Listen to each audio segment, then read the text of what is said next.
Bonjour à toutes, bonjour à tous. C'est en évidemment beaucoup d'émotions que l'on vous retrouve chaque jour entre 16h et 18h et sans violence, comme ce qui s'est passé cet après-midi vis-à-vis du président de la République. On échange, on débat, parfois de manière un petit peu houleuse, mais c'est comme ça, c'est le débat. Méfiez-vous des imitations, l'original c'est ici au quotidien sur France Pagable de 16h 18h en ce mardi 8 juin. Soyez les bienvenus avec pour m'accompagner aujourd'hui Ali, auditeur devenu chroniqueur. Comment ça va mon Ali ? Eh bien très bien. On rappelle Ali, directeur commercial. Oui, tout à fait, en informatique. En informatique, mon cher Ali, bienvenue, accompagné aujourd'hui de Monsieur Yasser Louati, président évidemment du CJL. Comment ça va mon Yasser ? Bien toi Christophe, bienvenue Ali. Ouais, bonjour Yasser, bonjour Ali, bienvenue à vous deux. Alors, on en parlera peut-être tout à l'heure, mais vite fait, franchement, la petite claque reçue par Macron lors d'un déplacement cet après-midi. Toute la classe politique condamne, hein, évidemment. On ne s'attaque pas au président de la République, Ali, quand même. Ah non, pas du tout, pas du tout. Oui, on condamne. On condamne fermement. Oui, oui. Yasser ? On condamne les actes de violence sur la personne du président, tout comme on condamne les violences du président sur le peuple français, notamment à travers sa police. Oui, d'accord. Bon, ça c'est fait au moins. Alors on parlera de la Palestine tout à l'heure parce que c'est vrai qu'on en a beaucoup parlé lors des bombardements, des 11 jours de bombardements. Sauf que la répression se poursuit et c'est ce que l'on va vous expliquer tout à l'heure, médiatisé, avec Yasser Louati et avec Ali, sous le regard complice de la France et sous le regard détourné des Français. La Palestine, quand il y a des bombardements massifs sur la bande de Gaza, évidemment, là, on s'y intéresse, mais la répression au quotidien, c'est un peu beaucoup moins médiatisé. Et pourtant, elle se poursuit, on y reviendra donc tout à l'heure à 17h. Pour l'heure et pour commencer, messieurs. Jamel et à Tito 5691. Oui, parce que notre ami Yasser Louati est en direct aussi sur Instagram, comme il dit. Voilà, alors mes petites questions en rapport avec la date d'aujourd'hui, nous sommes le 8 juin. Là, voici la première. On est en 2005, messieurs. Quel Premier ministre présente alors son discours de politique générale ? Il a été quelques jours avant nommé Premier ministre. C'était à l'Assemblée nationale en 2005. Dominique de Villepin. Dominique de Villepin, bonne réponse mon cher Ali. Quel pays européen à présent approuve à une large majorité leur adhésion à l'Union européenne lors d'un référendum ? On est en 2003. Dans quel pays européen ? C'est dans les pays de l'Est, si oui. je me souviens, c'était c'est pas Slovénie, non. Tchécoslovaquie. Pas... Non, Pologne. Pologne, bonne réponse. Pologne, Ali, Pologne, bonne réponse. Quel ancien secrétaire général de la police sous Vichy est assassiné à son domicile à l'âge de 84 ans. Il a été tué par balle de François Mitterrand. En 1993. Alors Bousquet faisait l'objet d'une procédure judiciaire pour complicité de crimes contre l'humanité.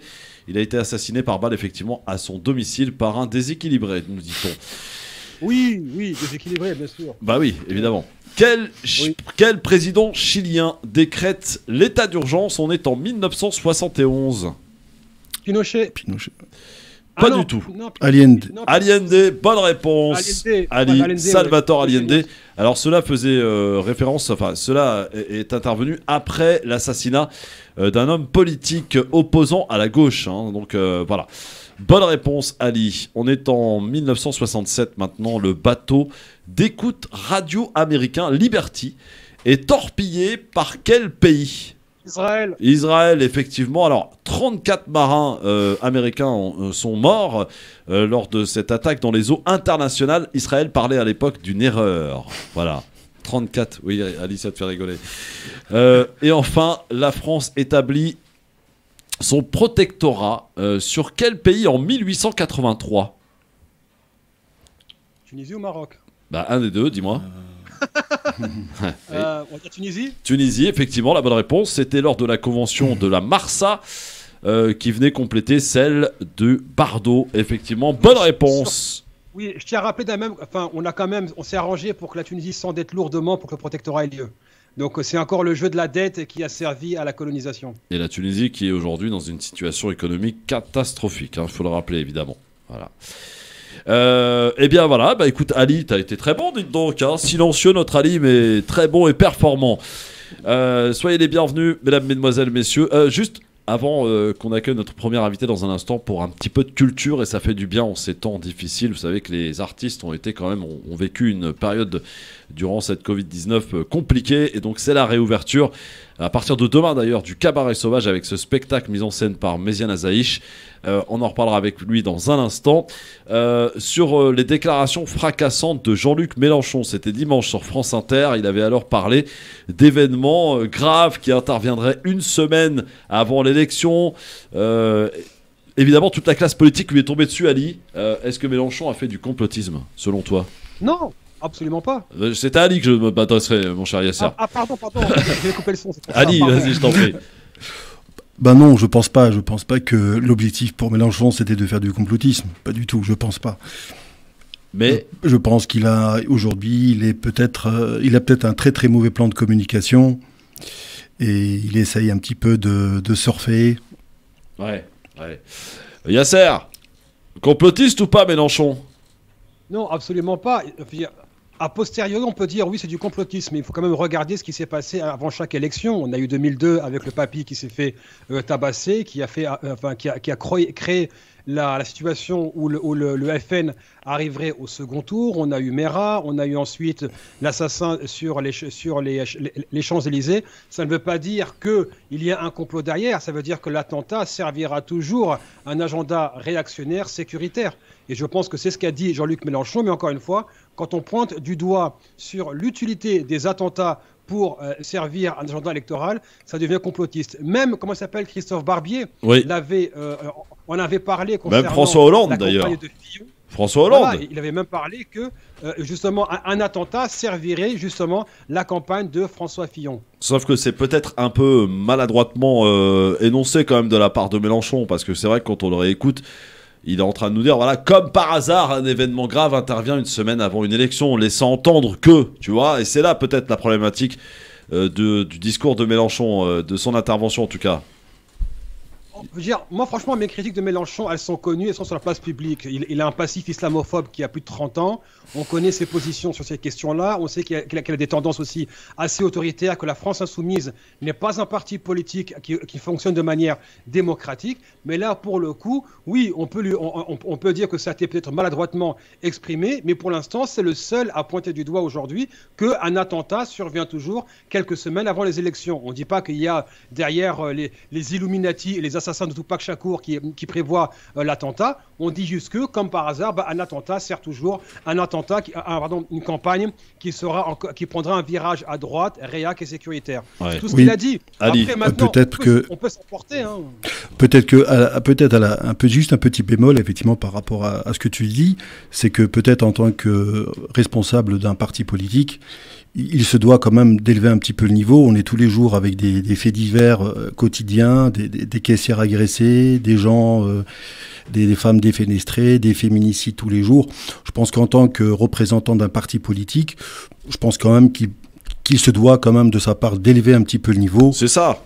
Et d'éviter de rentrer dans les faits divers, quel que soit ensuite le traitement de l'information. Et là où je te rejoins, c'est peut-être effectivement comment le fait divers qui arrive à quelques semaines d'une échéance est traité. Aujourd'hui, on a des faits divers tous les jours. Donc il est vrai que le traitement d'un fait divers à une semaine d'une élection, je peux l'annoncer, c'est comme l'histoire des ampoules. Vous savez qu'on fait un tour de magie, on dit aux gens, regardez, il y a les ampoules, elles vont cesser de fonctionner. Instantanément, au moment où on parle, il y a plein d'ampoules qui sont en train de s'arrêter de fonctionner. Donc je pense qu'il va y avoir un événement qui va se passer une semaine avant, et c'est le traitement de l'information qui va déterminer, et là peut-être il a raison, c'est de dire, à défaut d'amplifier toujours ces faits divers, il est peut-être plus important de se concentrer sur des sujets beaucoup plus importants pour la France. Bah oui, je suis assez d'accord avec toi, mon lit, je suis assez d'accord. Bon, en tout cas, on pourra éventuellement reparler avec nos auditeurs qui peuvent nous appeler, bien sûr, tout au long de cette émission, 01 40 33 9000 à suivre sur France Maghreb 2, Méziane Azaïch et Ismaël Boudjekada, qui est candidat départemental dans le Doubs. Oui, vous savez où ça se trouve, le Doubs ? Bien sûr. Voilà, on sera avec lui tout à l'heure, et puis à 17h, on va parler un peu de la Palestine, parce que si on n'en parle pas ici, où est-ce qu'on va en parler ? Franchement, le grand forum, c'est la liberté d'expression à son maximum, bien entendu. Et sans langue de bois, ici, nous parlons avec Yasser Louati, avec Ali. Restez avec nous, vous êtes bien sur France Maghreb 2. Vous avez raison d'y rester, d'ailleurs.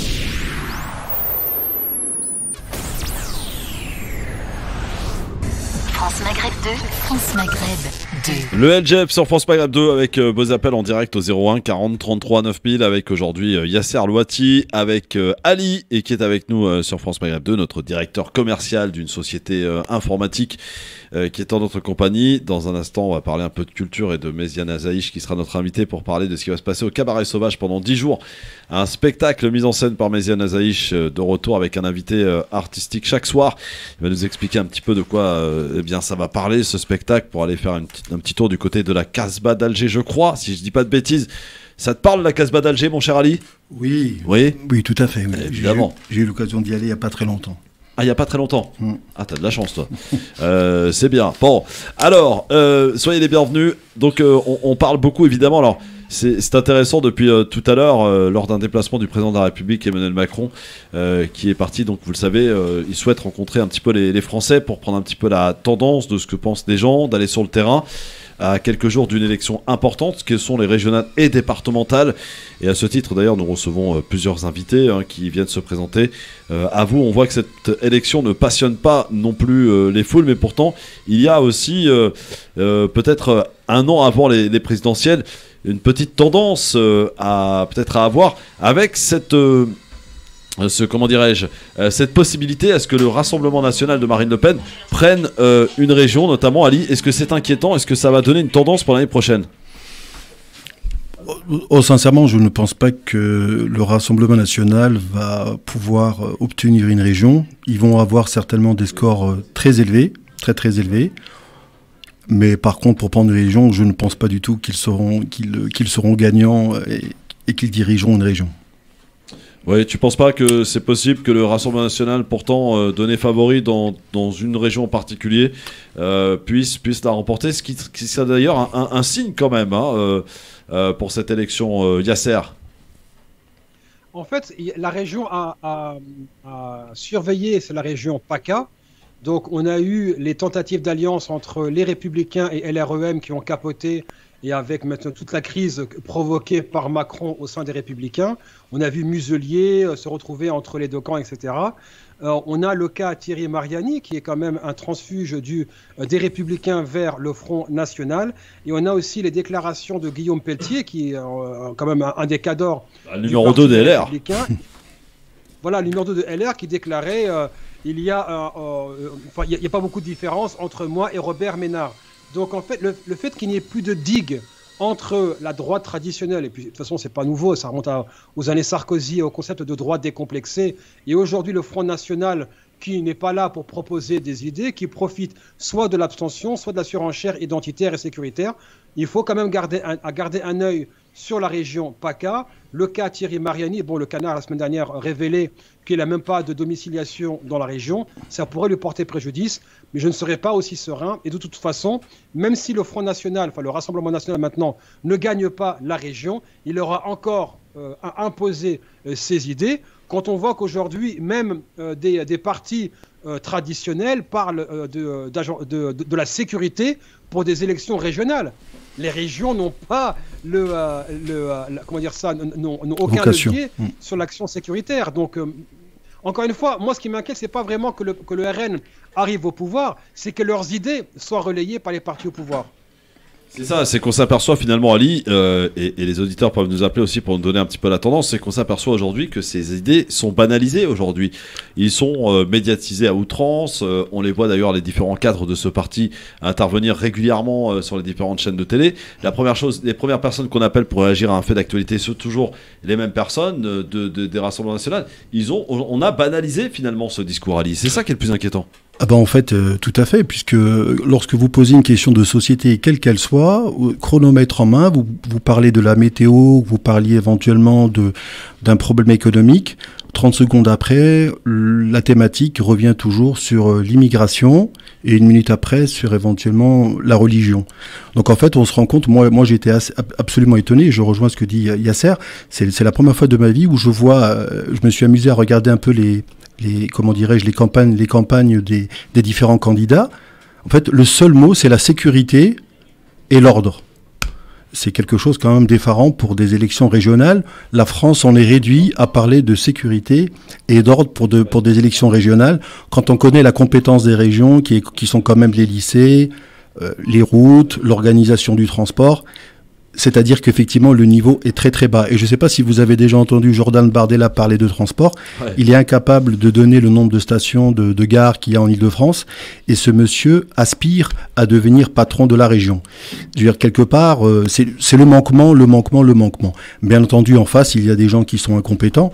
Et il profite, je pense, de l'incompétence de la plupart des autres partis politiques pour parler toujours du sujet numéro 1, qui est la sécurité. La sécurité est toujours la sécurité. Et encore un sujet qui va s'inviter dans la prochaine campagne présidentielle, sans nul doute, hein, Yasser, la sécurité, l'islam aussi, et les musulmans. Ben, c'est pas pour rien par exemple, que Schiappa, qui n'est pas connue pour être une candidate brillantissime en termes de programme, et encore moins qu'il y a un bilan à sa faveur, maintenant elle veut imposer un débat entre la République en marche et le Rassemblement national. Ça veut dire que ça serait elle contre Bardella. Donc là, on est vraiment dans le cynisme le plus total. On se contrefiche, comme le disait à l'instant Ali, des questions qui sont importantes pour les régionales, à savoir les services publics particulièrement, les transports lycées, etc.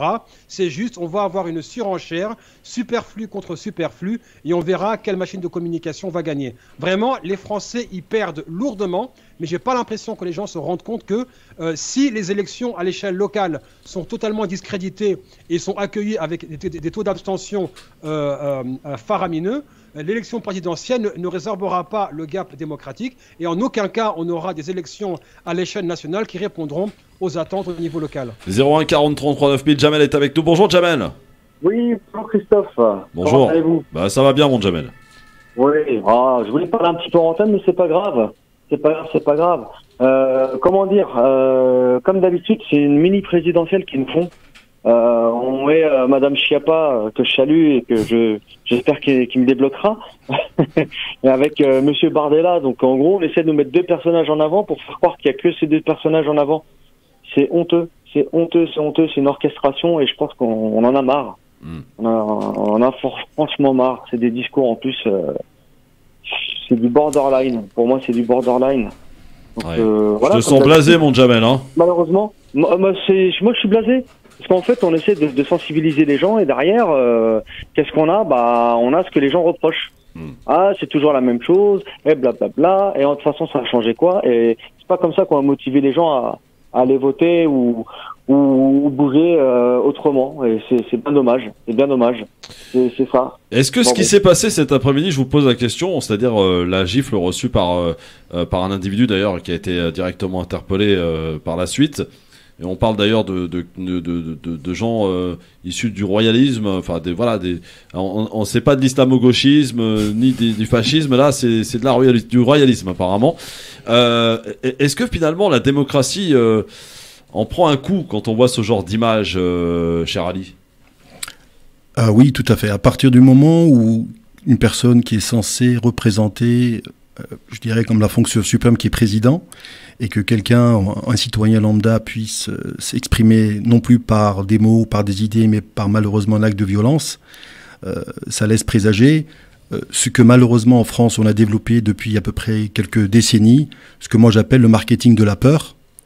Vous imaginez, on sort d'une période un petit peu difficile qu'est le Covid. Au lieu de lancer le marketing de la réussite, le marketing de l'espoir, le marketing du dynamisme, on nous fait du marketing de la peur. Ah bah, la peur, au bout d'un moment, il y a des gens qui peuvent, au bout d'un moment, la matérialiser. Et je pense qu'aujourd'hui, ce que malheureusement, notre président a reçu ou a subi, malheureusement, c'est l'état dans lequel on met les gens à force en permanence, et je répète, de faire ce que moi j'appelle le marketing de la peur. Les commentaires sont quand même assez fracassants sur les réseaux en voyant ces images. Voilà, Macron, bien fait pour ta bouche, etc. Ça, j'en passe les détails. On voit quand même qu'il y a une forte opposition face à lui. Et pourtant, Yasser, pardon, mais il est toujours en haut de l'affiche, Macron, avec le mandat qui vient de passer. Il est quand même classé dans les sondages, deuxième derrière Marine Le Pen. Et on parle de lui comme étant un possiblement réélu pour 2022, Yasser. Oui, bien sûr, au royaume des aveugles, le borgne est roi. Oh, bah, calmez-vous avec les aveugles, Yasser, je vous en prie. Hein. Non, pardon, mais ce que je voulais dire, c'est que Emmanuel Macron n'est pas non plus en tête des débats qui ont porté. On a il faut quand même regarder la qualité de la campagne et des débats qui sont instaurés. On a vraiment une campagne. Honnêtement, moi, je vais pas dire que c'était mieux avant, loin de là. Mais je me souviens quand même des campagnes, on avait des programmes de gauche face à des programmes de droite. On avait des débats sur la fiscalité, des débats sur les fonctions régaliennes de l'État, etc., etc. On n'a plus tout ça. Donc là, même la question du débat contradictoire qui serait porté par des journalistes, il est contourné par Macron avec les campagnes vers les réseaux sociaux. Quand on sait surtout que les cadres de La République En Marche ont rencontré un des cadres de Google qui les a conseillés sur la stratégie de com à travers les réseaux sociaux, donc me dire qu'il est en tête, oui, mais il est en tête comparé à qui ? Quel est le programme de Marine Le Pen ? C'est quoi ? L'islam, l'immigration, la sécurité. Le programme de la gauche, l'islam, l'immigration, la sécurité. Donc encore une fois, venir me dire il est premier, oui, mais tout est relatif. Et si c'est pour avoir une campagne avec un nivellement par le bas qui se normalise, dans ce cas-là, c'est plus une campagne électorale, c'est une espèce d'arène où on va élire le moins pire. Mais le moins pire ne nous fera pas élire le meilleur dans tous les cas. Merci Jamel en tout cas pour ton appel. Je suis tout à fait d'accord. En fait, c'est juste l'ordre des thèmes abordés qui va changer et pas de manière de se poser sur des différents débats qui sont déjà beaucoup plus sensibles. Et quand je dis sensible, c'est par exemple l'économie. En fait, à passer à la trappe. Qui commande, and I thought America was a mess. Sorry driving. We'll check into this later. All right. Donc on a un commentaire depuis les États-Unis. On voit bien que c'est pas en France que. Mais ça veut dire quoi en français dans le texte ? Parce que t'es gentil avec ton anglais, mais. Bienvenue à Bolton for Palestine. Ah, très bien. Merci beaucoup en tout cas, Jamel. Merci à toi, Jamel. À très bientôt. Ismaël Bouchekada est avec nous. Comment ça va, mon Ismaël ? Ça va très bien et toi ? Bah oui, alors ne quitte pas, on va mettre un peu de pub, histoire de monter un peu la sauce, et puis dans un instant on s'intéresse à toi. Ismaël, tu vas te présenter, et voilà, quelqu'un que vous allez découvrir, un parcours atypique, Ismaël Bouchekada qui est candidat, c'est quoi, au départemental, c'est ça ? Au départemental dans le Doubs, c'est ça. Dans le Doubs, alors c'est où le Doubs ? Vas-y, allez, hop, question géographique. C'est vers la frontière suisse, à le nord-est, Bourgogne-Franche-Comté. Ah voilà, bah oui. Alors attends, il y a quoi comme grande ville dans le Doubs ? Besançon. Besançon, Montbéliard, Sochaux, pour ceux qui suivent un petit peu le foot. Ah, ou quoi, il y a des équipes là-bas ? Ah bon ? Attends, STSM, c'est le plus vieux club de France quand même. Ah oui, d'accord. Bon, ok, très bien. Très bien, merci beaucoup Ismaël pour cette remarque pertinente footballistique. À quelques jours d'ailleurs du lancement du championnat d'Europe. Vous allez suivre les gars le championnat d'Europe qui démarre vendredi là ? Oui, moi assidûment, oui. Ton favori c'est qui ? Moi j'irais plutôt l'Allemagne. Ah, l'Allemagne ? Ah ouais. Et ils ont mis une... je vais pas être vulgaire, mais ils ont mis une belle... Raclée, voilà. Hier, 7-1, ils ont gagné. C'est ça ? Bon, enfin, c'était aussi un peu léger. Oui, c'est ça. Et d'ailleurs, le premier match de l'équipe de France, c'est... l'Allemagne. Et voilà. On va être tout de suite fixé, évidemment, avec un retour attendu. Et Didier Deschamps, d'ailleurs, a déclaré hier, Karim Benzema sait comment me remercier. Peut-être en jouant bien et en marquant des buts. Oula, ah oui. Ah il a dit ça. Il a dit Karim Benzema sait comment me remercier. Voilà. Karim Benzema, en tout cas, on espère qu'il va faire un bel Euro et ça sera une manière de faire taire tous ses détracteurs qui sont quand même assez nombreux. Allez, dans un instant, Ismaël Bouchekada, on s'intéresse à lui et à cette élection départementale dans le Doubs. Restez avec nous, c'est le LGF, le Grand Forum, avec un Yasser Louati en forme, très en forme, et un Ali aussi, qui est un peu un diesel. Vous allez voir, il démarre tranquille et après, quand il est en route, on l'arrête plus. À tout de suite. France Maghreb 2, France Maghreb 2. Ça s'appelle le Grand Forum, les amis. On est tous les jours en direct avec vous au 01 40 33 9000, 01 40 33 90 00, avec aujourd'hui Yasser Louati et Ali, notre auditeur devenu chroniqueur. Voilà, c'est un petit peu la belle histoire du jour. Et nous sommes avec Ismaël Bouchekada qui est avec nous. Bonjour Ismaël. Bonjour. Bienvenue sur France Maghreb 2. Alors, merci. On va parler donc de cette élection départementale qui va se dérouler les 20 et 27 juin. On est dans le Doubs. Alors, Ismaël, toi, tu es quelqu'un, ce qu'on peut qualifier de précoce, puisque tu as été le plus jeune candidat à différentes élections municipales, européennes, mais aussi présidentielles, Ismaël. C'est ça. Bon, j'ai commencé mon engagement très très tôt. J'avais 14 ans, donc ça fait déjà 11 ans.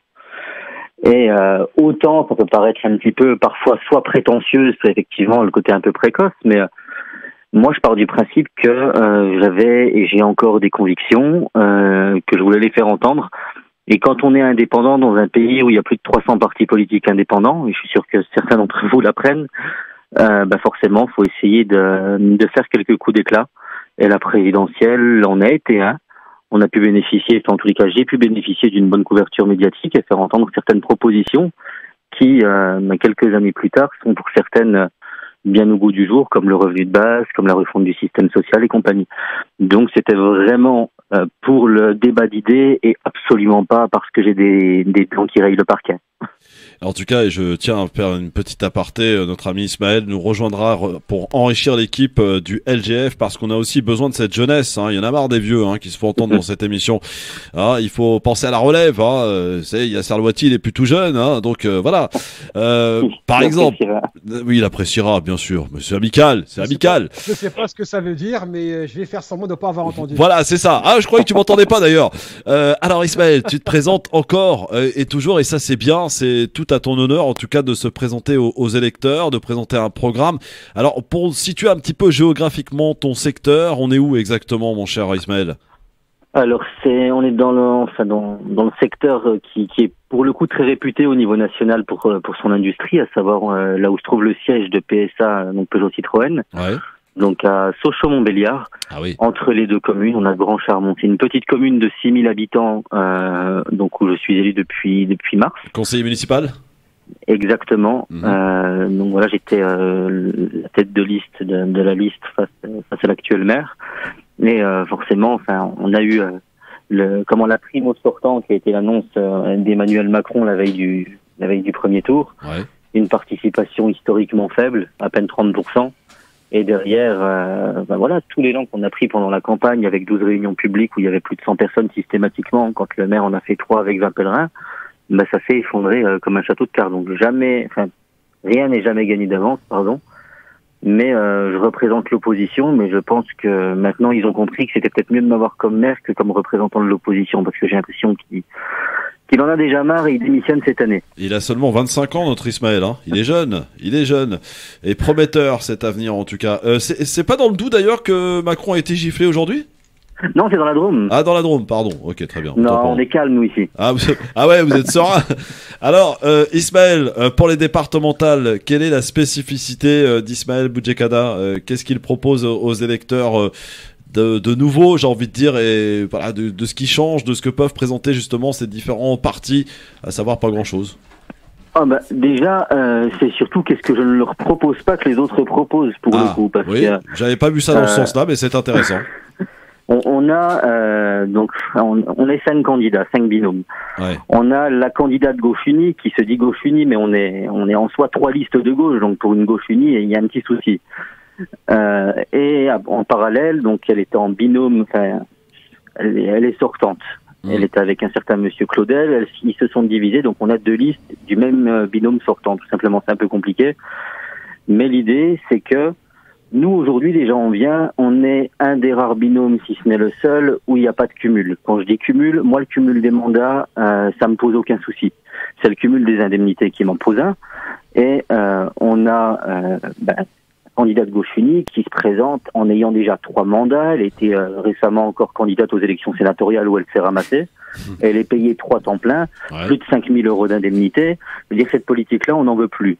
C'est de la tambouille, c'est des alliances politiques contre nature. Et ça, pareil, on n'en veut plus. Nous, ce qu'on donne déjà, c'est de la clarté. On explique aux gens, tout simplement, ce qu'on a fait à Grand-Charmont. Parce que je suis peut-être minoritaire avec mon équipe à Grand-Charmont, mais on a réussi à mettre en place une vraie politique jeunesse, une vraie politique de défense de l'agriculture paysanne, qui est éminemment important, et le contexte sanitaire actuel nous le rappelle. On a réussi à mettre en place des dispositifs. Bon, vous, peut-être que du côté de Paris, ça paraît peu, mais le côté 1500 € d'aide pour un permis de conduire dans une commune de 5-6 000 habitants, c'est énorme et c'est quand même un investissement massif qu'on a réussi à imposer au maire qui, pendant 2 mandats, a laissé la jeunesse sur le banc de touche. Donc ça veut dire que chez vous, ces choses-là, et on montre un bilan en fait, tout simplement. Donc ça veut dire, Ismaël, grâce à vous, les jeunes qui veulent passer le permis peuvent se faire aider, c'est ça? Ils peuvent se faire aider, et au-delà de ça, en plus de l'engagement politique, on a monté des structures de soutien humanitaire, la ligne de solidarité charmontaise lors du Covid qui est encore active aujourd'hui pour aider les personnes isolées, justement, et même les personnes, on va dire, les plus durement touchées en général par le coronavirus. Eh bien, pour les aider à leur ramener leurs courses, à leur ramener des médicaments, enfin ce genre de choses toutes bêtes, des sorties à moindre coût pour des gamins qui n'ont pas les moyens de partir en vacances ou d'aller à l'étranger. En Allemagne, on a un département frontalier. Ce qu'on propose aussi et surtout, c'est quand même... en vacances en Allemagne, il faut avoir envie quand même. Comment? J'ai dit en vacances en Allemagne, il faut avoir envie, non? Non, mais non, pas en vacances, mais on regarde Rulantica, Europa Park, les plus gros parcs aquatiques. Ah oui, d'accord. Et l'attraction pour les gamins, c'est là-bas quand même. D'accord. On ne peut pas nous envier là-bas le parc Astérix, ça c'est sûr. Oui, mais franchement, les gamins aujourd'hui, pour 20 € tout compris, trajet, billets et compagnie, ils ont leur journée en Allemagne quand juste le billet en temps normal revient à 40 €. Donc on a mis en place ces actions solidaires. Et ce que je disais surtout, c'est qu'on a une réelle ambition de faire rayonner le territoire. C'est-à-dire qu'on est un département où on a quand même l'INSEP. Donc, pour faire une petite caricature, l'école des sportifs de haut niveau. À côté de ça, on est un département frontalier avec la Suisse, avec l'Allemagne, la Belgique pas très loin. On n'a aucune délégation, donc aucune vice-présidence pleine et entière qui est chargée des relations internationales. Et ça, c'est un non-sens. Nous, ce qu'on propose aussi, c'est du concret, c'est-à-dire participer au financement de filières d'excellence pour nos jeunes et moins jeunes, d'ailleurs en reconversion, pourquoi pas.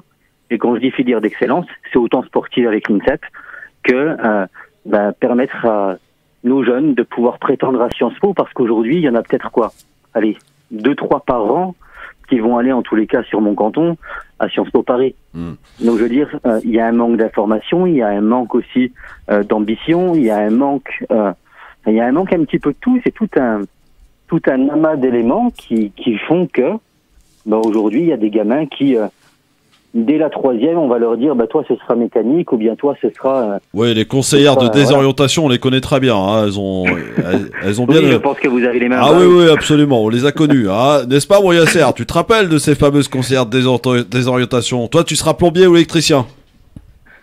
Moi justement, c'est qu'on m'avait très tôt, on m'avait découragé de suivre une filière générale. Moi à l'époque, je voulais être avocat, on m'en a dissuadé. Je voulais redevenir à nouveau pilote, on m'en a dissuadé.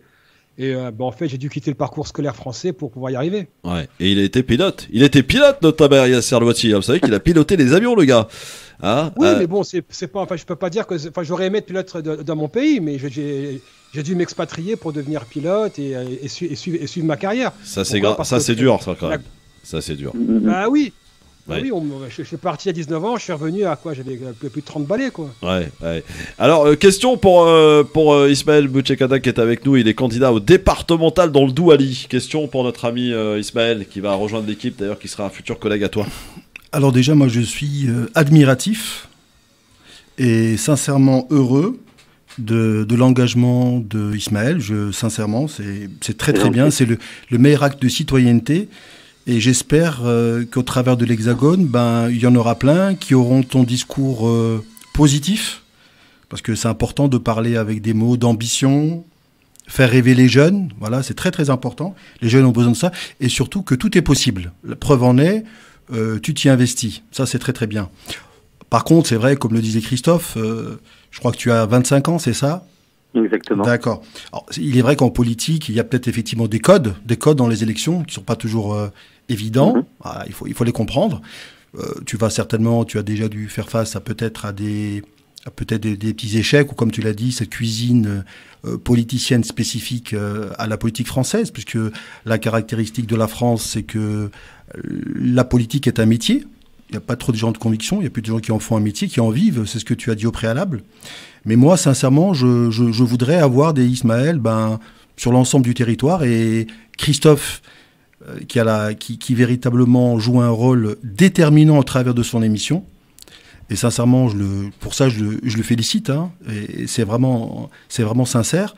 C'est que la vocation de son émission aussi, c'est de porter ce message de tout est possible. Voilà, tu vois, il te connaissait pas. La preuve en est. Maintenant, tu vas faire partie de cette équipe-là.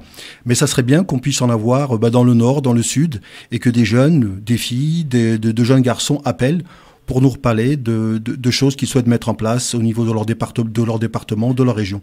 Et nous, on se doit aussi de pouvoir apporter notre expérience, nos conseils. Même si on n'est pas forcément du même avis, on n'a pas les mêmes idées politiques, mais en tout cas, on peut souligner et applaudir des deux mains ton engagement. Ismaël, c'est très élogieux. Merci beaucoup. Bah oui, voilà, qu'est-ce que tu vas rajouter de plus? Bon, alors il n'y avait pas de questions, c'était plutôt une approche de notre ami Ali Yasser Loitier. Est-ce qu'il a une question pour Ismaël Boudjekada, notre invité du jour, futur chroniqueur et donc collègue? Non, franchement, des questions, non. Par contre, non, que son âge, peu importe qu'il soit il ait 25 ans plus ou moins, c'est en fait, il y a des moments, il faut y aller au culot, parce que si on écoute ceux qui disent oui, mais tu verras que, oui, mais il y a un moment, il faut le faire, faut préparer, faut y aller, faut oser. Et à un moment, oui, que si c'est pas cette fois-ci, ce sera la fois suivante.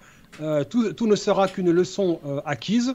Par contre, j'aimerais quand même lancer un appel, tu vois, aux associations, c'est qu'au niveau local, elles jouent leur rôle pour justement organiser des débats entre les candidats, parce qu'on sait très bien que ces élections-là n'intéressent pas grand monde, qu'à l'échelle nationale, on s'en sert pour promouvoir les appareils politiques au détriment des questions locales. Donc moi, je fais un retour d'expérience dans 91. On était à Athis-Mons et on voulait organiser, et on avait organisé un débat entre les différents partis politiques. On y avait même convié à l'époque le Front National. On s'est dit, puisque chacun prétend avoir la vérité absolue, on va laisser les électeurs décider pour eux-mêmes. Et en tant qu'association, on avait justement organisé deux débats où les partis avanceraient et seraient questionnés par le public et par les électeurs à l'échelle locale. Et ce débat a été sabordé par la maire d'Athis-Mons à l'époque, Christine Rodier, qui était la maire d'Athis-Mons des Républicains, parce qu'elle savait pertinemment que son incompétence deviendrait visible en place publique si un débat était organisé. Et donc, non seulement elle n'a pas voulu participer, donc nous on s'est dit, et si elle ne vient pas, on mettra sa chaise avec son nom dessus, mais elle avait aussi bloqué l'accès à la salle municipale principale. Donc moi, ce que je dis à la société civile et aux associations, saisissez-vous de ce moment-là de démocratie locale, organisez des débats, faites intervenir les candidats et justement laissez la parole la plus aiguisée se faire entendre, que les idées se clashent entre elles et que le choix soit fait par les électeurs. Ismaël Boudjekada, pourquoi il faut voter Ismaël Boudjekada le 20 juin prochain? Déjà, deux choses l'une, parce que par rapport à ce qui vient d'être dit, la première chose que j'ai envie de dire par rapport à cette idée de débat, c'est vrai que les associations font le taf. Pas plus tard qu'hier, j'ai soumis l'idée d'un débat avec l'intégralité des candidats pour montrer justement que c'est plus une question d'âge. À un moment donné, ça ne tient plus. Moi, à titre personnel, j'exerce à la Commission européenne. Ma première fonction, c'était de mettre en relation des experts avec des gouvernements, les gouvernements européens, pour mettre en place des réformes de long terme. Et aujourd'hui, je m'occupe du contrôle de tout ce qui est respect des normes environnementales au niveau des pays membres de l'Union européenne.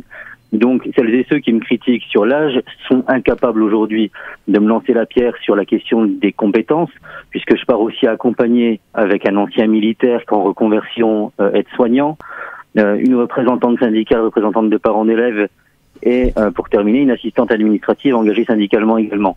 Donc on a une équipe compétente dont l'expérience professionnelle est clairement en phase avec les compétences du département.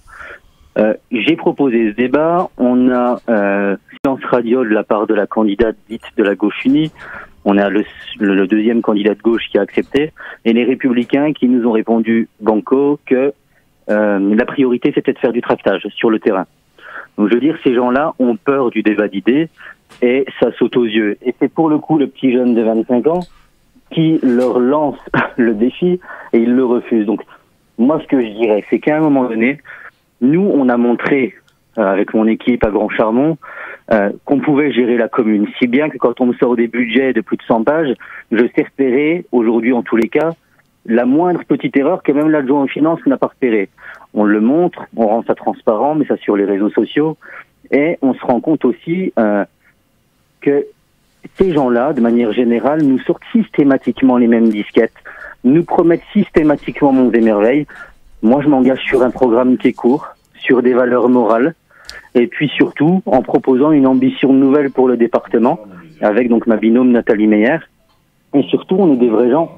Quand je dis des vrais gens, ça ne veut pas dire quand tu es encarté dans un parti, t'es pas quelqu'un du vrai peuple. Mais ce que je veux dire par là, c'est que on est établi dans la vie, on a notre situation professionnelle, certains ont des enfants, d'autres des petits-enfants, et on connaît les vraies problématiques liées au transport scolaire, les problématiques liées par exemple à l'absence de fibres.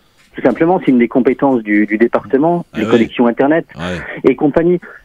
Au quotidien, on est là pour se bouger et on sera des élus à temps plein quand d'autres auront peut-être leur 4e mandat.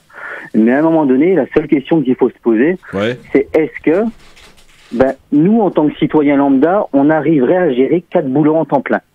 Je pense que la réponse, c'est non. Ces gens-là délèguent tout sauf les indemnités. Ah bah oui, donc forcément. Nous, ce qu'on propose, c'est de dire aux gens, l'abstention va être historiquement faible. Ça, c'est une évidence. Cette élection n'intéresse quasiment personne. L'abstention sera historiquement forte, tu veux dire? Ah oui, non, mais vraiment oui. Je ne sais pas ce que j'ai dit du coup, mais oui, elle sera historiquement forte, dans le sens où là, on se rend compte qu'il y a un désintérêt de ces choses-là, on commence à nous déconfiner véritablement. Donc les gens, voilà, ils sont loin de tout ça. Ils veulent juste retrouver une vie normale. Ils en ont ras-le-bol, ils se font entuber à tous les niveaux. Faut dire les choses telles qu'elles sont. Et puis même nous, on le voit quand on va vers les gens, on leur parle, on leur explique notre projet, on leur montre les chiffres. Excuse-moi Ismaël, par rapport à ça, j'ai juste une petite question, puisque tu l'as dit, tu viens de le dire il y a à peu près une trentaine de secondes, tu as dit que le parti des abstentionnistes va être peut-être malheureusement celui qui va avoir le taux le plus élevé lors de ces élections. Comment toi, au niveau local, tu vas essayer de te mobiliser pour séduire et mobiliser les gens dans ta circonscription? Réponse rapide, Ismaël. Alors, de manière très rapide, on a bien compris qu'aller sur le terrain et puis sortir nos propositions, ça servait pas à grand-chose. On le fait, bien sûr. D'accord. Mais on mise surtout sur la mobilisation des forces actives de la société civile. Ça va être les médiateurs, ça va être des responsables associatifs qui ont la confiance, justement, de ce public qui se désintéresse des élections. Pourquoi? Et je terminerai là-dessus, c'est simplement parce qu'on a compris que, à un moment donné, voir un candidat en période de campagne électorale te promettre certaines choses, qu'il soit sincère ou pas, on te l'a déjà fait. Alors que si c'est quelqu'un de confiance qui vient de parler, qui va dire je crois en tel candidat et c'est lui qu'il faut soutenir, on a peut-être plus de chances d'avoir des voix de cette manière-là et de montrer aux gens qu'on est des gens de bonne foi parce que bien entourés. En tout cas, très prometteur notre Ismaël Boudjekada, c'est pour ça qu'il sera avec nous et officiellement donc dans l'équipe du LGF. Merci Ismaël, bonne élection. Et puis on te retrouvera certainement la semaine prochaine pour ta première en tant que chroniqueur. Ça sera autre chose, attention. Je t'embrasse mon Ismaël et je te souhaite la bienvenue. Voilà. Bon courage à toi. Et c'est vrai, Ali, tu le disais tout à l'heure, très justement, c'est que voilà, cette émission aussi sert à peut-être se faire l'écho de ces jeunes et moins jeunes aussi, issus de la société civile. Et je dois dire ici que je vous dis tout, moi, en toute transparence, ouais, je m'en fous. Voilà. J'ai proposé un truc assez novateur et j'espère que ça se fera. J'en parle non pas pour mettre la pression envers qui que ce soit, mais juste pour dire aux auditeurs qu'on travaille et on peut être capable aussi d'être concurrent et de travailler dans un même sens. Je pense qu'il y a une échéance importante qui est l'échéance présidentielle et législative l'année prochaine, très important pour tout le monde, et que j'ai émis cette idée que nos amis de Beurre FM et de Radio Orient et France Maghreb 2 s'unissent pour une émission commune pour recevoir toute la classe politique, toutes celles et ceux qui vont se présenter à nous pour un espèce d'entretien d'embauche, appelez ça comme vous voulez, en tout cas un entretien qu'on pourrait mener avec ces 3 radios et pourquoi pas y associer aussi une autre presse écrite. Donc voilà, c'est l'idée que j'ai lancée. Il y a pour l'instant, voilà, l'idée fait son petit chemin. J'espère qu'elle se conclura. je dois vous dire que voilà, j'essaie de tout faire et que, en tout cas, Tarek Mami, le président de cette radio, a dit banco tout de suite. Donc voilà, et j'espère que je la trouve excellente et on va faire comme ils font dans les chaînes d'infos. On va répéter cette initiative jusqu'à qu'elle soit bien ancrée et qu'elle soit acceptée par l'ensemble des autres médias. Oui, et puis surtout, je pense qu'il est temps de mettre notre ego de côté et qu'il n'y a plus de concurrence quand il s'agit de l'intérêt commun. En tout cas, j'espère, j'entends et j'émets ce vœu que l'on puisse s'unir, en tout cas pour la bonne cause, et qu'on puisse aller interroger nos dirigeants politiques et voilà, de les mettre aussi parfois face à leurs contradictions, face voilà, à ce que peuvent ressentir aussi les gens. Et on est bien placés, nous ici, pour écouter les auditeurs, le peuple au quotidien, pour être capable de relater un petit peu ce qui se passe. Allez, dans un instant, Méziane Azaï sera avec nous, Gamal Abina, parce qu'apparemment il a dit une petite connerie hier et il souhaite revenir dessus. Juste après, le rappel des titres de l'actualité et peut-être aussi nous rappeler cette gifle qu'a reçu Emmanuel Macron. Bonsoir. France Maghreb 2, service, info, musique, divertissement. France Maghreb 2. France Maghreb. Alors, je sais pas si vous êtes bon au tennis, mais c'est une catastrophe. Hein. Les Français en tennis, à chaque fois, c'est vraiment la raclée dès le premier tour, hein, quasiment. Gamal Abina. Oui. Comment ça va, mon Gamal? Ça va très bien, les amis. Et vous? Bon, je te présente Yasser Louati, que tu connais? Un petit peu, ouais. Un petit peu. Ça va? Très bien. Bon. Yasser? On l'a pas perdu, quand même. Non, on l'a pas perdu. Il est en train de faire son petit live sur Instagram. Là. Il est très occupé. Ah, oui, très non, pardon, j'avais répondu. Non, j'étais même mort de rire. Salut, Gamal. Ça va, Yasser. Et je te présente Ali, notre auditeur devenu chroniqueur aussi, qui est avec nous. Bonjour, voilà. Gamal. Bonjour. Alors, monsieur Gamal Abina, qu'est-ce que t'as dit comme connerie hier? Alors, hier, j'ai affirmé, en faisant une petite confusion des genres, parce que c'est la sphère soralienne qui était impliquée, que Papacito était d'origine algérienne. Il n'en est pas du tout le cas. Il est d'origine plus ou moins, je sais pas, au moins latine, c'est sûr, peut-être espagnole ou sud-américaine. J'ai confondu avec Raptor Dissident, qui sont de la même engeance en général, et qui, lui, est d'origine algérienne. Donc, c'est des gens qui sont assez, qui sont pas fréquentables, qui sont très excités, qui parlent que de guerre civile, bref. C'est pas des gens très sérieux, donc c'était une correction que je voulais apporter, parce que j'aime pas donner d'informations erronées, en l'occurrence, ça le fut. Et puis deuxième chose que je voulais dire aussi, c'est que je suis absolument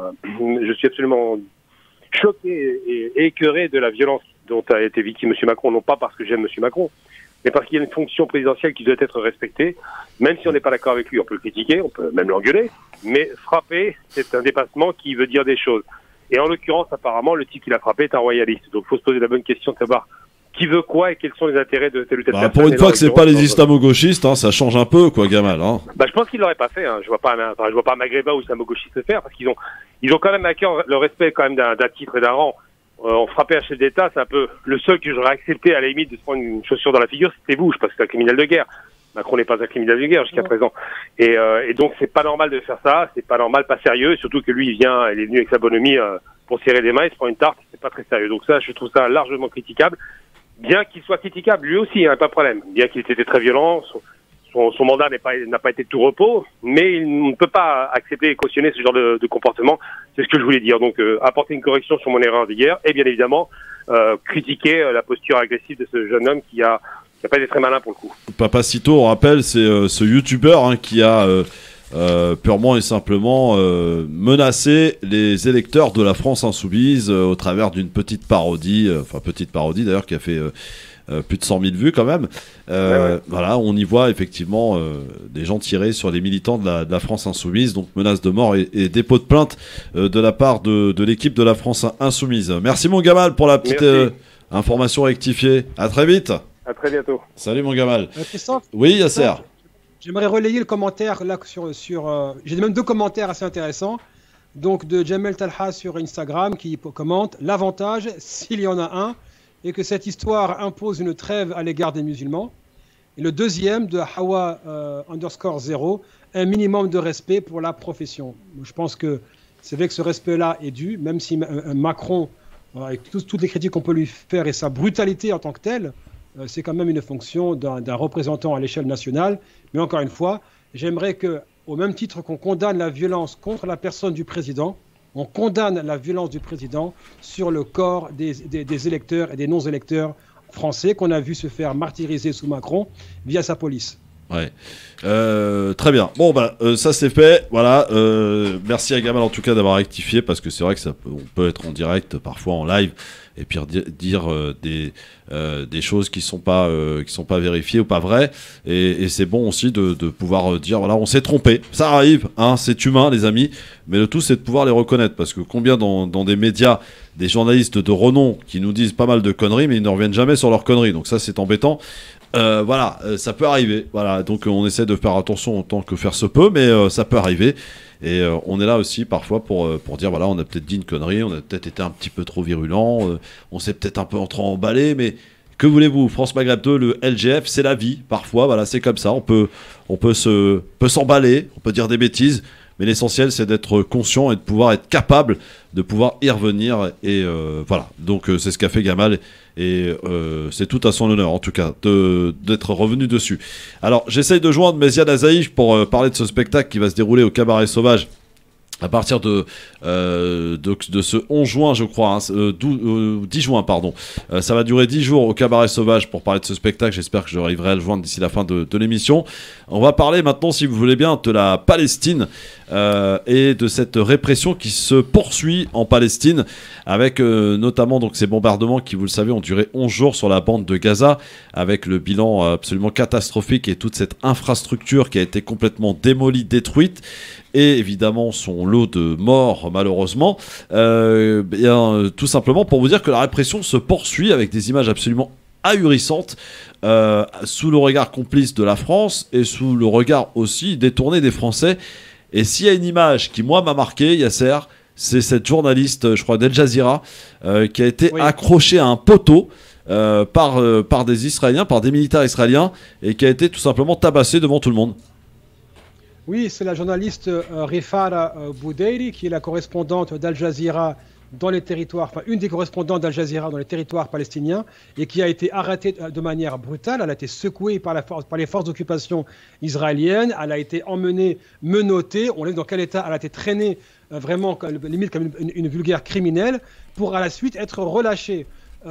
Je donne cette information-là, Christophe, mais juste avant, j'aimerais quand même mentionner le fait que Benjamin Netanyahou avait quand même tenté de couper TikTok, le réseau social TikTok qui est viral chez les jeunes, pour justement éviter que des vidéos sortent sur ce qui est en train de se passer en Palestine.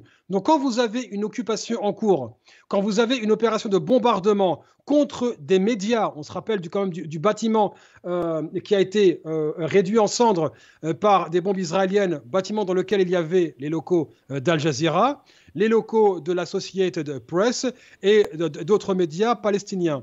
Vous ajoutez à cela le fait qu'Israël mette en état d'arrestation une journaliste pour avoir fait son travail et que le Premier ministre même, comme tout dictateur d'un autre âge, tente de couper les réseaux sociaux, on voit bien qu'Israël s'inquiète de sa perte de crédit et que son image a été lourdement affectée à travers le monde. Je vous cite quand même quelques chiffres avant de laisser Ali reprendre, s'il en a envie. C'est quand même ce qui s'est passé avec ce sondage. On a YouGov, qui est l'équivalent d'un IFOP aux États-Unis, et qui pose la question sur l'image d'Israël dans différents pays. Alors, on voit bien que dans les Pays-Bas, elle chute de moins 41 points pour un total de 27 points. En Norvège, moins 39. En France, moins 36. En Suède, moins 33. En Allemagne, moins 24. Ça veut dire que malgré toute la propagande, aussi bien du régime israélien que des chancelleries occidentales pour minimiser les crimes commis par Israël, pour marteler l'idée que Israël, puissance occupante, a le droit de se défendre, ce qui est complètement faux. Une puissance occupante, un pays colonisateur n'a pas le droit d'évoquer la légitime défense. Ça n'existe pas en droit international. Malgré ça, on voit bien que Israël a payé lourdement, en tout cas en termes d'image. Ça a aussi donné lieu à la résurgence d'un nouveau mouvement de libération palestinien, cette fois-ci qui rassemble pour la première fois Gaza, les territoires occupés palestiniens, les Arabes israéliens et la diaspora palestinienne. Et aujourd'hui, le message que j'envoie aux Français, c'est s'il vous plaît, ce qu'on a dénoncé pendant les bombardements continue. La Palestine est toujours occupée, Gaza est toujours sous blocus. On parle de 2 millions de personnes qui sont dans une prison à ciel ouvert. On peut parler d'un camp de concentration. Les frontières terrestres et maritimes sont fermées. L'espace aérien est fermé. Et j'ai l'impression que les gens, pour ne pas avoir affaire à leurs responsabilités, étaient pressés qu'on change de sujet. Mais non, nous avons tous une responsabilité. Et la première chose qui s'impose, c'est de boycotter toute l'économie israélienne. Je ne parle pas, encore une fois, comme la dernière fois, on a eu ce débat-là sur la radio. Ce n'est pas seulement les produits des colonies, puisque Israël tout entier est une colonie et n'a pas de frontières établies. Il faut boycotter, un point de vue économique, académique, culturel, politique, l'État d'Israël et soutenir un peuple à l'agonie qui, avec l'aide justement des milliards américains et la lâcheté d'Emmanuel Macron qui a osé quand même déclarer à Israël a le droit de se défendre alors que des enfants se faisaient bombarder. On va y revenir dans un instant, les amis, avec Ali qui va nous donner son point de vue et vous, chers amis auditeurs, au 01 40 33 9000 pour parler de cette répression qui perdure, qui se poursuit sous l'œil aveugle et sourd de cette communauté internationale, mais aussi du grand public, il faut bien le dire, et c'est regrettable de voir qu'aujourd'hui, il y a quand même des associations sur le terrain qui se battent et qui dénoncent sur ce qui se passe en Palestine, et malheureusement que trop peu de gens viennent manifester leur soutien, et on le disait avec Ziad Bedouk qui intervenait régulièrement depuis Gaza, le soutien est extrêmement important, et voilà, ils aiment en tout cas avoir ce soutien depuis des pays étrangers, sauf que malheureusement, les gens ont besoin d'images, de spectacles, et quand voilà, il y a des horreurs, là les gens se mobilisent, mais sinon on détourne du regard et puis la vie reprend, j'allais dire, en occultant sur ce qui se passe là-bas. Alors quand on se dit défenseur de la cause palestinienne, c'est pas seulement que quand il y a une médiatisation d'une opération destructrice, d'une opération agressive d'Israël envers les Palestiniens, mais c'est tout le temps parce que ça perdure. Alors c'est vrai à des épiphénomènes et des épisodes heureusement beaucoup moins dramatiques, mais ils sont là et ils perdurent au quotidien. C'est une pression que Israël met sur les Palestiniens de manière permanente, et il est bon aussi d'en parler, et c'est ce que l'on fait aujourd'hui avec vous. Dans un instant, on est de retour. France Maghreb 2, France Maghreb 2. Le Grand Forum, merci d'être avec nous en direct avec Yasser Louati, avec Ali sur France Maghreb 2, et ravi de vous retrouver, merci d'être avec nous en direct.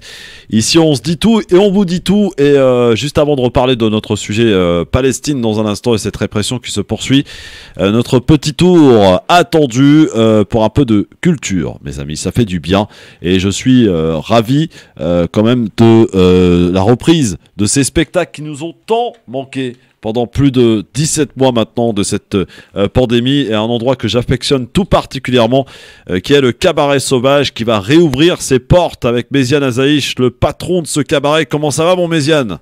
Ah, écoute, ça va, on est impatient d'ouvrir, et du coup on est un peu excité, énervé, avec le soleil, c'est super pour ça, quoi. Alors Méziane, ça a été dur quand même, ça a été long cette période de fermeture, de non-spectacle, de pas de rencontre avec le public, bref, ça a été très dur pour les artistes.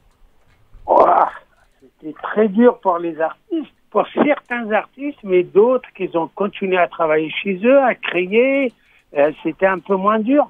Mais sincèrement, pour nous, en tout cas, c'était hyper dur de ne voir plus personne pendant plus d'un an et de venir et de voir ce lieu vide, sans personne, quoi. Ouais, c'est ça. En tout cas, ça y est, vous réouvrez. Alors, est-ce que vous réouvrez avec toute votre capacité d'accueil, ou alors c'est quand même limité à un certain nombre de publics, Méziane? Ouais, c'est assez limité, mais en fait, on a choisi d'ouvrir en extérieur, parce qu'à l'intérieur, c'est encore un peu chaud par rapport à l'épidémie, par rapport à ce coronavirus. Et du coup, on a installé une scène en extérieur. Super. On va jouer sur la terrasse du cabaret. Si jamais il pleut, on va se réfugier à l'intérieur, mais en tout cas, pour l'instant, on annonce du beau temps on va en profiter à un maximum. C'est formidable et en plus le décor est absolument magnifique hein, en étant plein cœur du parc de la Villette. Voilà, c'est magnifique. Alors l'orchestre de la Casbah, c'est le spectacle qui va démarrer à partir de ce 10 juin. Ça va durer 10 jours. Méziane, tu en es encore à l'origine. J'imagine que c'est toi qui a conçu ce spectacle. Oui, au fait, on avait fait un spectacle sur la Casbah et j'ai gardé l'orchestre.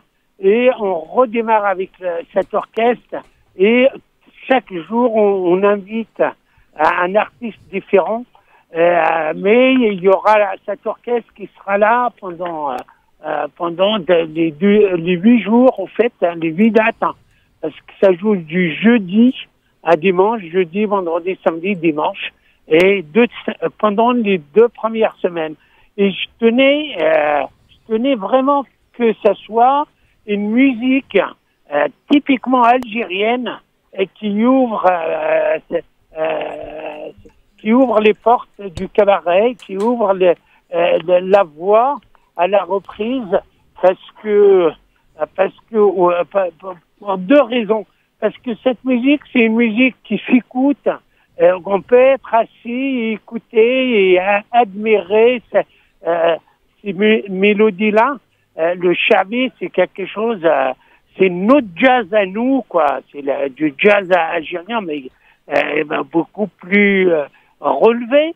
Et puis, il y a aussi une symbolique pour moi, c'est que ça fait maintenant presque 2 ans qu'on ne peut pas y aller voir nos familles, nos amis en Afrique du Nord, en Algérie, on ne peut pas voyager. Et je me suis dit, c'est un petit cadeau à tous ces Algériens qui ne peuvent pas y aller en Algérie, et de partir dans le parc de la Villette, se retrouver vraiment sur les côtes d'Alger, quoi, avec le soleil et cette musique qui va nous ramener jusqu'à chez nous, quoi. Alors, quelques artistes que tu peux nous citer, mon cher Méziane, qui seront les invités en guest star chaque soir à l'occasion de ce spectacle. Ça va durer donc 8 dates et donc 8 invités. Hein. Parmi les invités, il y a qui, mon Méziane?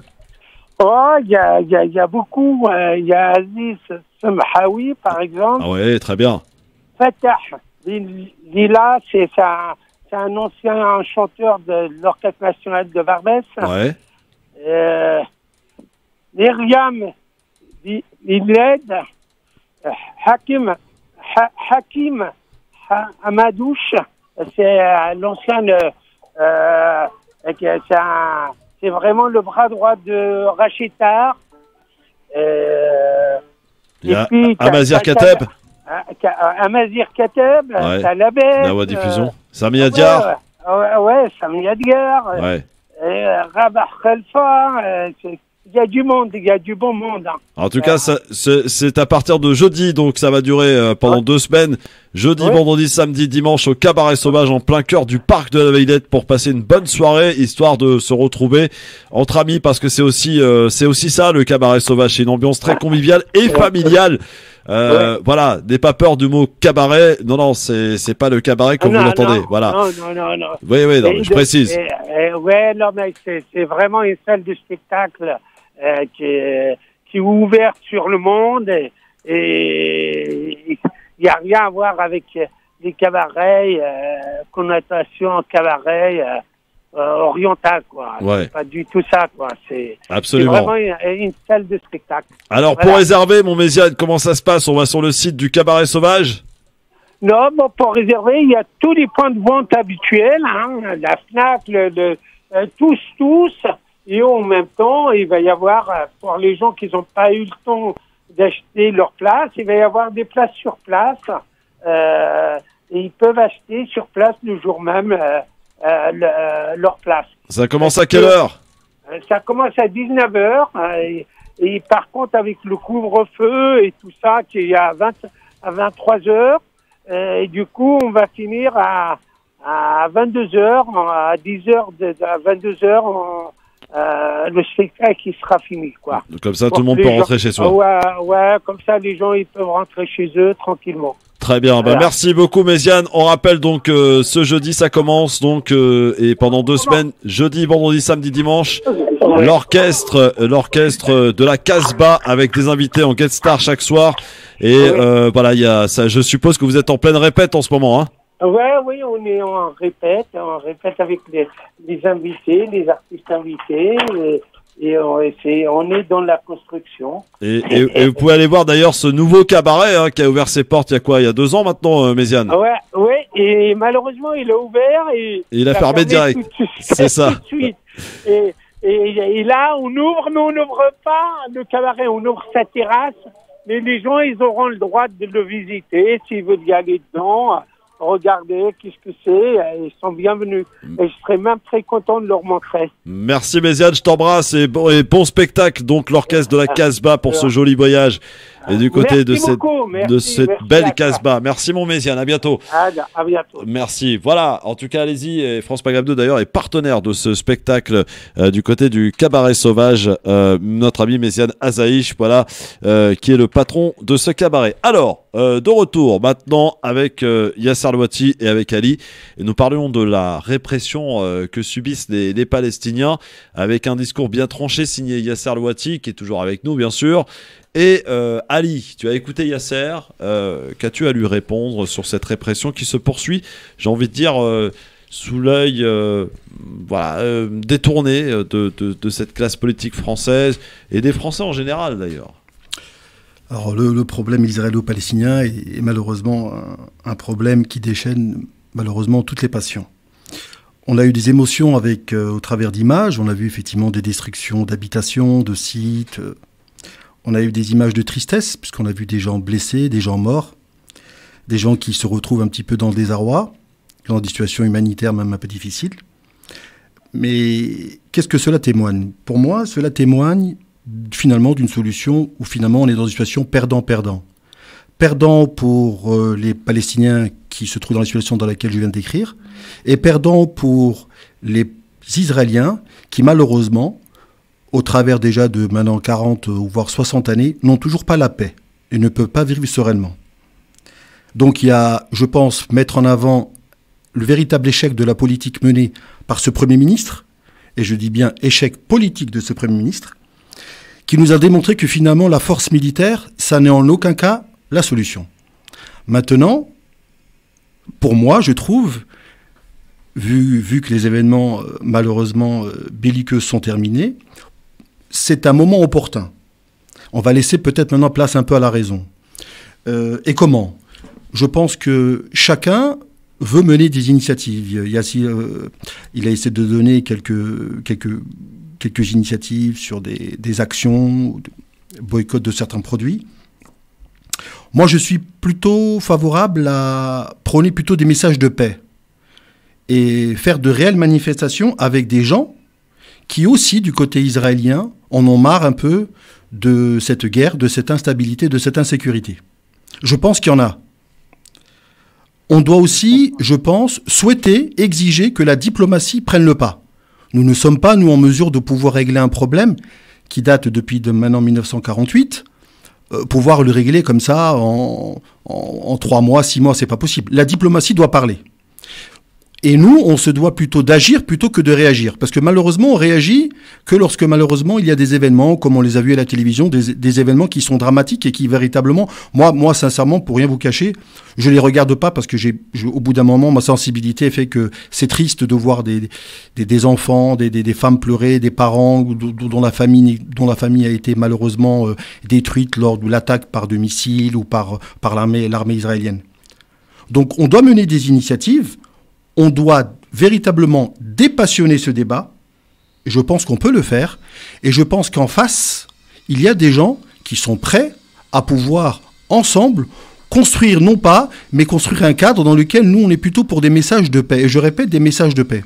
Moi, je ne suis pas forcément... Je vais pas me mettre en face du peuple israélien ou du peuple juif dans sa majorité pour dire ce qu'ils font c'est pas bien, ça ne m'intéresse pas. Moi je vois qu'il y a un véritable échec de Benyamin Netanyahou, on peut le nommer, qui est là depuis 20 ans. Il a dégagé là.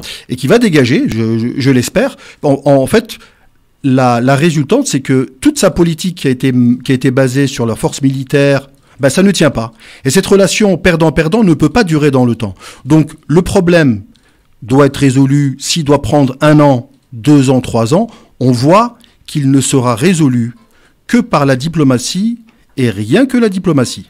Est-ce que Yasser Louati croit en cette possibilité, la diplomatie, rien que la diplomatie, pour régler ce conflit? En fait, j'aimerais quand même... il faut placer les choses dans leur contexte et regarder la réalité en face. Donc, j'entends ce que dit Ali, et encore une fois, je suis en désaccord sur quasiment tout.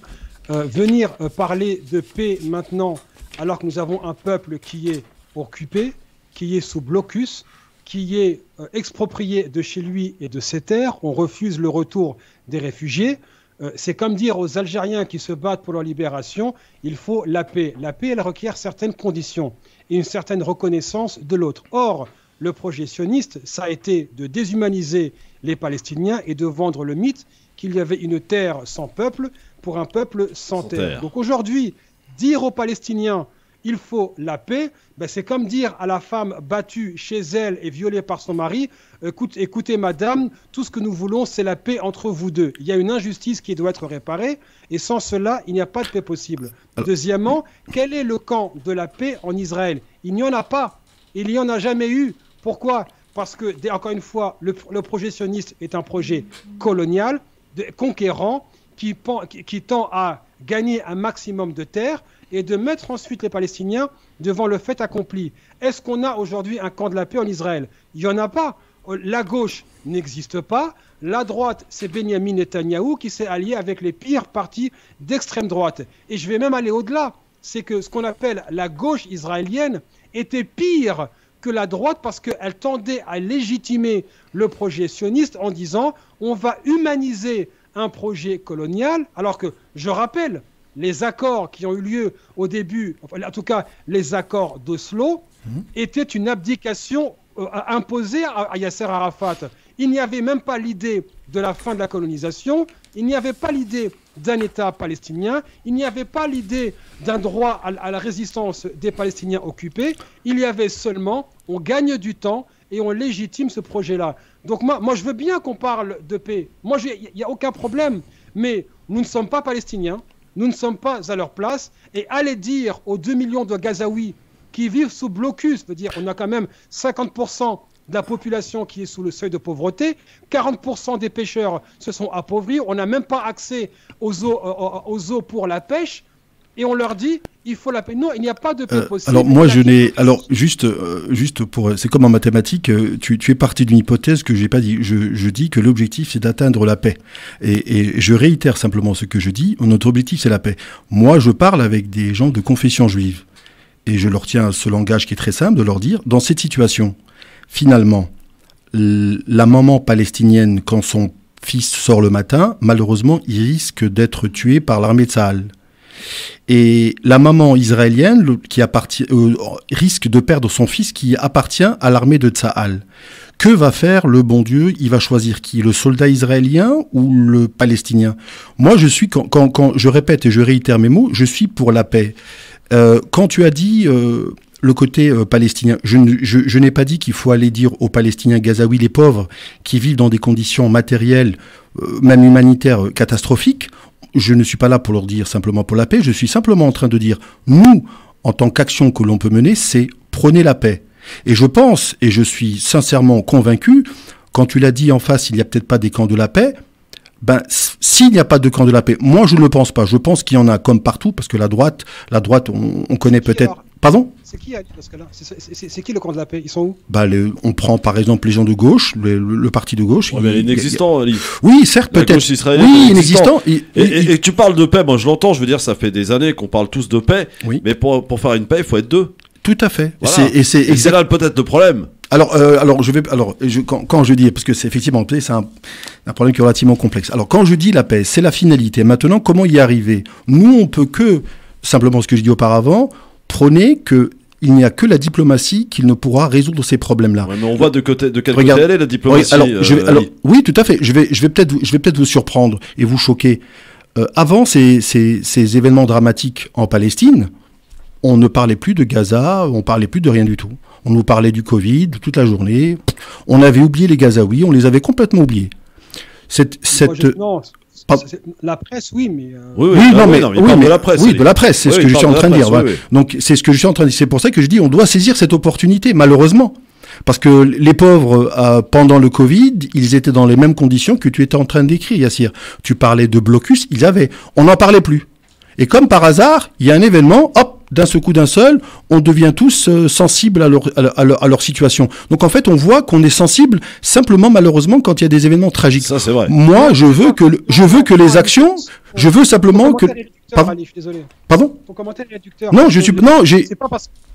Pardon, vas-y. Ah non, non, mais vas-y, il n'y a pas de souci.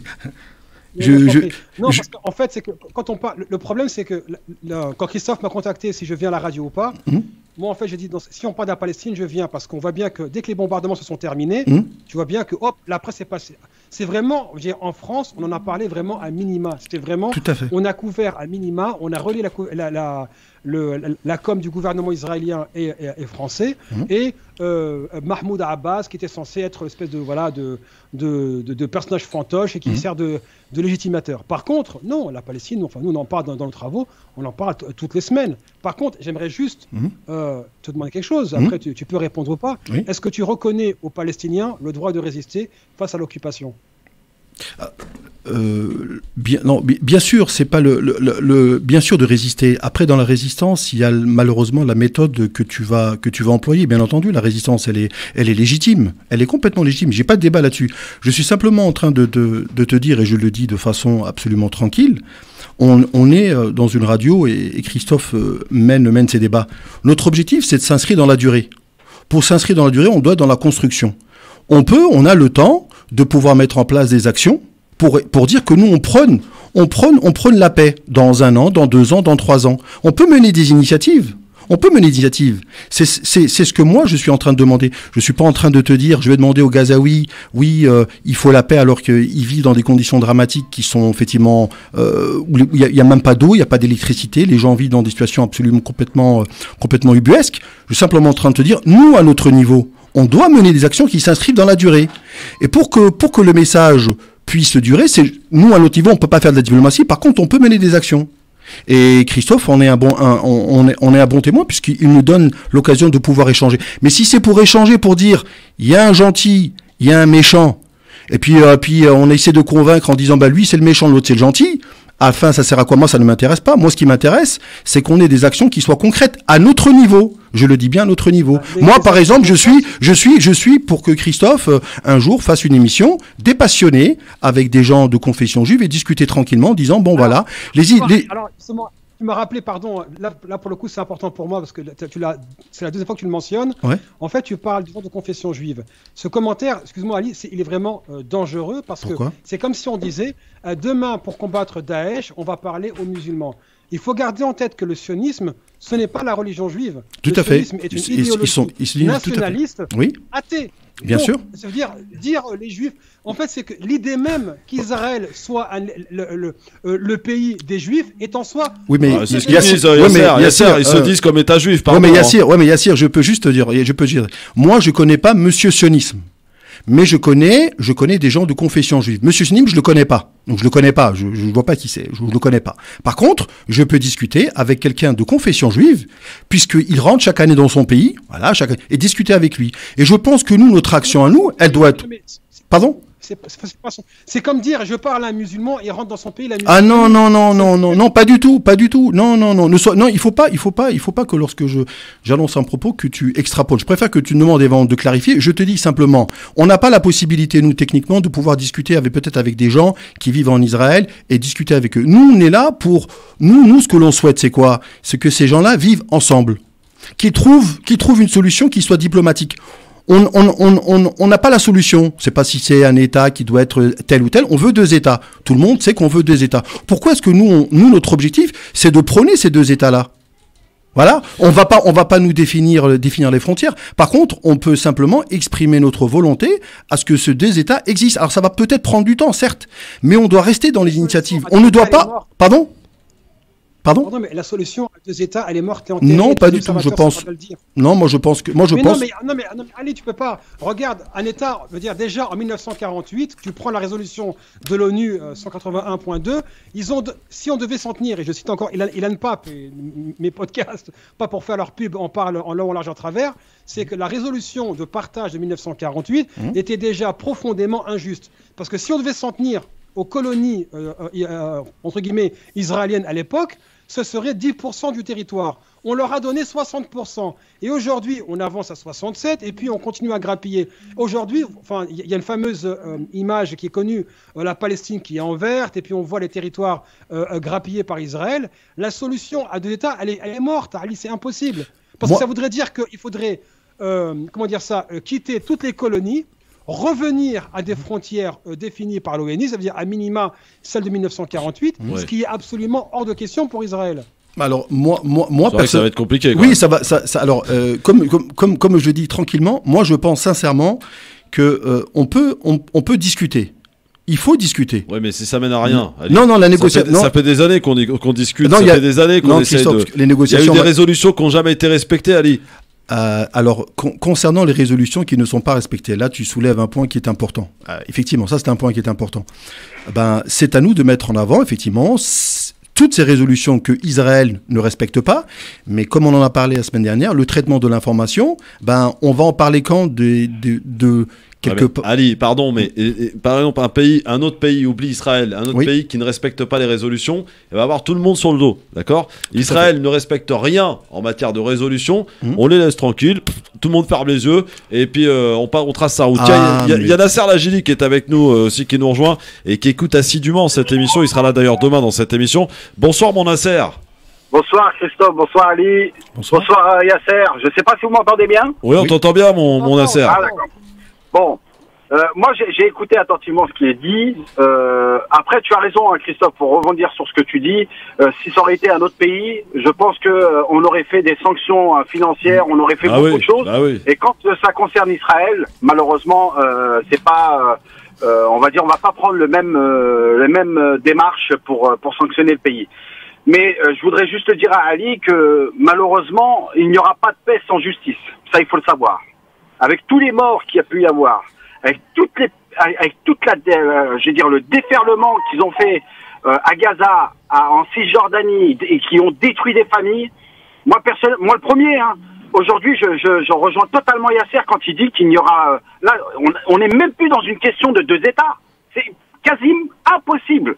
Avec tout ce qui s'est passé en Palestine, avec tous les massacres qu'il y a pu y avoir depuis, on va dire, 2014, on va se baser sur 2014. Moi, je regarde juste ces dernières années. Mais on ne peut même plus parler de paix. On a des adversaires aujourd'hui qui refusent la paix. La Palestine a toujours été présente quand il fallait essayer de travailler sur des questions de paix. Et Rabin, c'est pas les Palestiniens qui l'ont tué, c'est bien l'extrême droite en Israël. Et aujourd'hui, qui a élu Netanyahou pendant plusieurs années? C'est bien les Israéliens, c'est la majorité des Israéliens. Donc ça, il faut pas le négliger. Et je pense que là-dessus, il faut que chacun soit conscient de la gravité de ce qui se passe en Palestine. Moi, personnellement, je ne vois plus et je n'y crois plus à la paix jusqu'à aujourd'hui, tant que la justice ne sera pas faite dans le territoire palestinien et surtout par les gouvernements qui ont succédé et qui ont participé à ce massacre et à l'assassinat de plusieurs familles. Merci mon Nasser, à demain mon Nasser, je t'embrasse. À demain. Merci beaucoup. Allez les amis, on fera une petite conclusion chacun. C'est très intéressant parce que voilà, ce sujet au moins on en parle et ça a le mérite d'être évoqué ici sur France Maghreb 2 avec des avis divergents bien entendu, mais c'est ce qui fait un peu la spécificité du débat. Alors c'est vrai qu'on n'entend pas proposer et avoir la solution miracle, hein. Ça c'est clair, ni Ali, ni Yasser, ni moi-même n'avons, mais nous essayons en tout cas autant que faire se peut d'essayer de transparaître ce qu'on peut ressentir et parfois on n'est pas à l'abri de changer d'avis, mais pour le coup là, pour la paix, mon cher Ali, ça va être compliqué quand même, ça va être très très compliqué. Dans un instant, on conclut ce débat avec vous en direct sur France Maghreb 2, ne bougez pas, un peu de pub parce que ça, il n'y a pas de justice sans paix et sans argent. À tout de suite. De France Maghreb. Et ouais, on est là les amis tous les jours entre 16h et 18h, on décortique l'actualité, on parle évidemment des sujets qui font pas la une dans les autres médias à l'image de ce débat. Il nous reste 4 minutes et j'aimerais on va pas trouver la solution aujourd'hui, hein. Soyons-en sûrs. Mais en tout cas, les avis divergents sont entendables et importants pour essayer aussi de se forger une idée, une idéologie et peut-être d'essayer de trouver peut-être le moyen de pouvoir créer des actions aussi. Yasser, c'est important de créer des actions et je sais que tu fais partie de ceux qui sont sur le terrain au travers de tes podcasts, au travers de tes idées aussi que tu fais passer aussi au travers de tes réseaux sociaux. Yasser, alors en guise de conclusion, et je donnerai la possibilité aussi à Ali de le faire dans un instant, pour aujourd'hui, voilà, quelle est aujourd'hui ta position réelle sur ce sujet, sur ce conflit? Bon, on a bien compris que la paix pour toi c'était très loin, mais pour autant, qu'est-ce qu'on peut faire? Voilà, c'est ça qu'il faut se poser comme question. Que peut-on faire?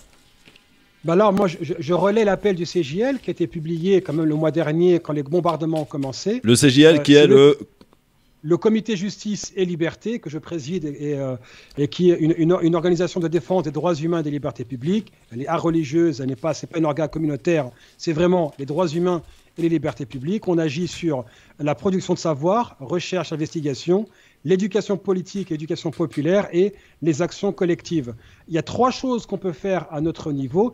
Et encore une fois, il faut sortir de la démagogie et du cercle vicieux des pics émotionnels. Voilà, et là-dessus, Ali a vraiment raison, je le rejoins.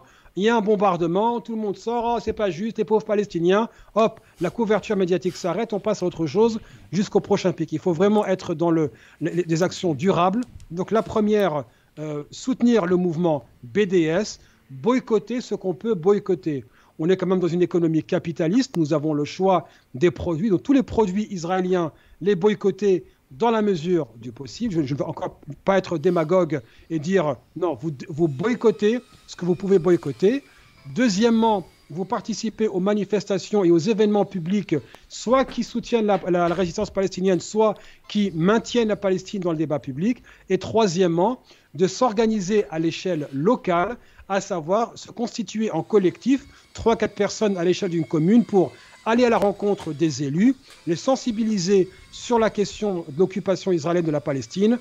Et s'il y a un jumelage de sa propre ville ou sa commune avec une ville israélienne, appeler à ce que ça cesse et exercer les pressions nécessaires pour que le maire y mette un terme, en tout cas que le conseil municipal y mette un terme, ou établir des jumelages avec des villages et des communes palestiniennes. Après, bon, ce qui est du ressort de l'État français, c'est sur l'appel du CJL, à savoir traîner en justice tous les binationaux qui rejoignent l'armée israélienne, particulièrement s'ils ont été responsables de crimes de guerre sur place, briser le blocus de Gaza et mettre à contribution, bien entendu, la marine française et imposer un blocus des armes sur Israël, même si la France, avec ses 200 millions d'euros avec Israël, ne fait pas partie des gros fournisseurs, mais que la France cesse de fournir en armes Israël. Bon, alors Ali, même question, que peut-on faire? Déjà, je suis content, c'est que le Premier ministre, M. Benyamin Netanyahou, risque de